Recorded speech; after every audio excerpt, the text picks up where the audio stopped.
कि वृंदावन वही बुलाए जाते हैं जिस पर किशोरी जी यानी राधा रानी की इच्छा हो जाए, कृपा हो जाए। वृंदावन आना काफी नहीं होता है, वृंदावन तो बहुत आते हैं। आज सुनोगे भी कथा में, जिसमें श्री नारद जी ने स्पष्ट कहा भागवत में कि वृंदावन में जिन्हें स्वयं राधा रानी ने बसाया कृष्ण के लिए,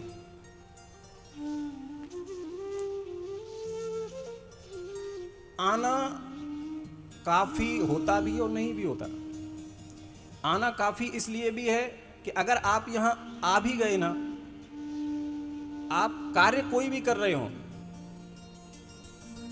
लेकिन नारद जी कहते हैं भागवत में कि अगर कोई जीव वृंदावन में प्रवेश कर जाए, केवल प्रवेश कर जाए,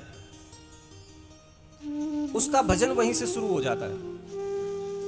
जैसे हमें अन्य शहरों में, अन्य स्थान पर हमें भजन करना पड़ता है, ठीक है, और यहां केवल हम आकर के बैठ गए, सो गए। वृंदावन में तो सोने को भी समाधि बताया कि अगर कोई जीव किसी कमरे में सो रहा है, ठीक है, वैसे तो ऐसा भी कहा है वृंदावन में आने के बाद तो रूम में सोना ही नहीं चाहिए, तो फिर बेड पे सोना ही नहीं चाहिए, तो कहां सोना सही? बोले जमीन पे। क्यों? क्योंकि ब्रज की रज का ज्यादा महत्व है, रज का। तो अब जमीन पे सोएं कैसे? बड़े बड़े सेठ हैं आजकल, उनको तो बिना ऐसा मोटा गद्दा चाहिए तब तो नींद आएगी ना।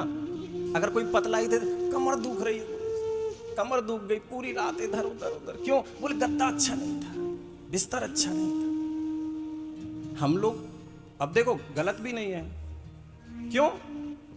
क्योंकि हैबिट है, आदत है। लेकिन मैं तो धन्य मानता हूं उन लोगों को, आप कभी ना जन्माष्टमी पे आना।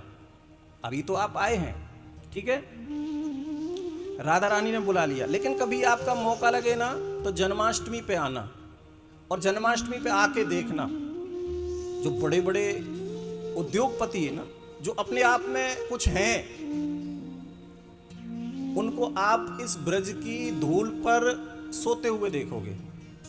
जो बड़े बड़े गुजराती सेठ हमने देखे हैं, पता है तुम्हारे ही यहाँ के कोलकाता के एक सेठ हैं, उनका एक मंदिर है। मैं कथा में कभी कभी कथा में याद आ जाता है, मैं सुनाता हूँ।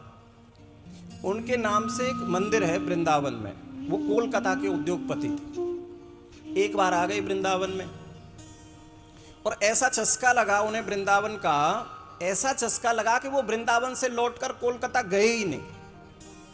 बहुत बड़े उद्योगपति, लाला बाबू नाम है उनका, लाला बाबू नाम से मंदिर है यहाँ। आप गोपेश्वर की तरफ जाओगे ना, गोपेश्वर भगवान का दर्शन करने, वहीं बंसीबट पर उनका एक मंदिर है उनके नाम से।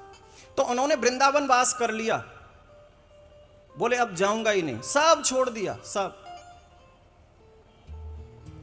तमाम फैक्ट्रियां थी उनकी, और यहां बस गए। उनके कितने शिष्य बन गए, वो भी अग्रवाल ही थे, ऐसा नहीं कि कोई ब्राह्मण थे ना, अग्रवाल थे।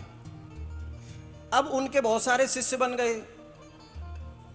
तो जब उनका अंतिम समय आया, जब बुजुर्ग हो गए वो, तो अपने शिष्यों को बुला करके एक बात कहते थे, सुनो, जब मेरी मृत्यु हो ना तो एक बात का विशेष ध्यान रखना। बोले किस बात का?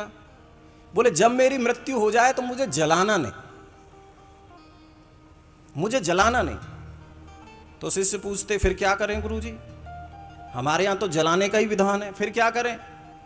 बोले आप जब मेरी मृत्यु हो जाए तो आप मेरे शरीर को बांधना रस्सी से, और रस्सी से बांधकर मेरे शरीर को पूरे ब्रज की जितनी भी गलियां हैं ना, पहले तो कच्ची गलियां हो, तो पक्का तो था ही नहीं, तो मेरे मृत शरीर को रस्सियों से बांधकर जितनी भी कुंज गली हैं, जितनी भी गलियां हैं वृंदावन की, मुझे घसीट कर ऐसे ऐसे, और तब तक घसीटना मुझे जब तक मेरी हड्डियां ना चमकने लगे।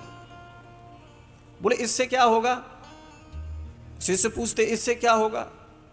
बोले इससे ये होगा कि वृंदावन की ये जो रज है, इस रज की प्रत्येक, यानी दो तरह की रज है वृंदावन में, एक है श्याम और एक है श्वेत। जैसे आप यमुना जी जाओगे ना, तो यमुना जी की रज उठा के देखना, तो उसमें एक तुम्हें चमकती हुई सफेद कलर की रज मिलेगी, चमकती है वो, और एक मिलेगी श्याम, जैसे श्याम कलर, ठीक है। तो वो कहते थे कि जब मेरे शरीर को आप घसीटोगे तो मेरे रोम रोम में, अंग अंग में ये जो रज है ना ब्रज की, जिसमें श्वेत कलर जो है वो है राधा रानी, और श्याम कलर जो है वो है कृष्ण। तो मेरे अंग अंग में, मेरे रोम रोम में कृष्ण और राधा समा जाए। और आप आश्चर्य करोगे, ऐसा ही किया उनके शिष्यों ने मृत्यु के बाद। अपने गुरुजी के शरीर को रस्सियों से बांधा था, और ब्रज की जितनी भी कुंज गलियां थीं कच्ची, उनको ऐसे घसीटा गया। तो वृंदावन तो वही आएगा। कई बार ऐसा होता है, बहुत इच्छा होती है लेकिन नहीं आ पाते, कोई ना कोई कारण ऐसा बनता है, नहीं आ पाते।